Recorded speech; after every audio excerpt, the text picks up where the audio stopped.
लाहौर से एक सनसनीखेज खबर सामने आई है, जहां सरकारी दफातर में करप्शन और रिश्वतखोरी के इल्जामात शिद्दत इख्तियार कर गए हैं।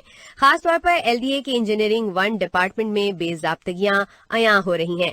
तरक्याती मंसूबों में मुबैना तौर पर पैसा जाया किया जा रहा है। इसकी छानबीन के बावजूद कई अफसरान के खिलाफ कार्रवाई के बजाय तरक्की दी जा रही है। मजीद रिपोर्ट कर रहे हैं हमारे deputy bureau chief Kashif Mughal. जी बिल्कुल, आपको बताते चलें कि एलडीए का एक डिपार्टमेंट जिसे इंजीनियरिंग कहा जाता है, करप्शन के हवाले से तवील अरसे से नंबर 1 करार दिया जाता है। इस शोबे में मुबीना तौर पर करप्शन, मनपसंद भर्तियों और इख्तियारात के नाजायज इस्तेमाल ने सरकारी रेवेन्यू की बुनियादें हिलाकर रख दी हैं। यही नहीं, ठेकों की अलॉटमेंट भी बाकायदा कमीशन के निज़ाम पर चलती है। जो ठेकेदार ज़्यादा कमीशन देता है उसे ज़्यादा और बड़े ठेके दिए जाते हैं।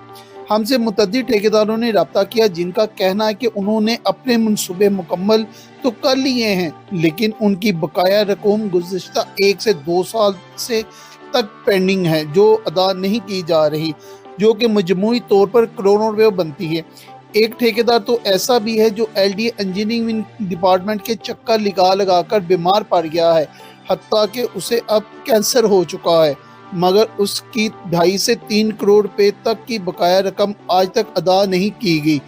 इस महकमे का एक अनोखा तरीक़ेकार भी सामने आया है कि बाज़ ठेकेदारों को डायरेक्टर इंजीनियरिंग हारून सैफी अपने ऑफिस बुलाकर हार्ड कैश में अदायगियाँ करता है।